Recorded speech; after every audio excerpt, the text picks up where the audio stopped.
Vraag 2. Van welk mega-farmaceutisch bedrijf zien we hier het mega-logo verschijnen in onze mega-spionkop?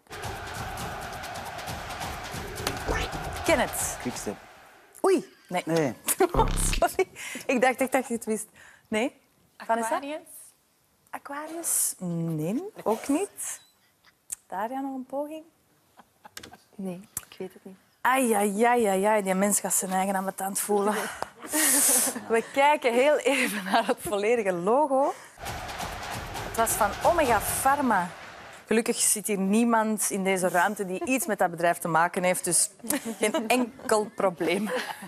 Vraag 3. Ik ga een slogan zingen met deels verlamde tong aan jullie om het onverstaanbare product verstaanbaar te maken.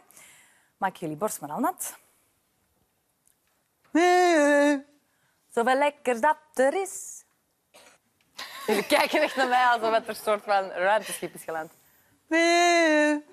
Zoveel lekker dat er is. Ruimt op is. Het is geen vlees, maar nee. Niemand?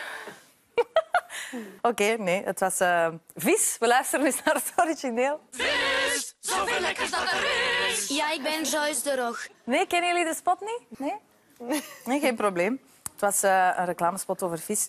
Voor vraag 4 ga ik mijn imitatie met een Kempens accent doen. Ik doe niet Natalia na.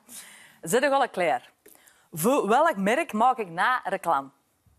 Die kerel wordt gesaasd op zijn brochet. Oh! Dat is heel snel, ken het? De Vos Lemmens. De Vos Lemmens, inderdaad.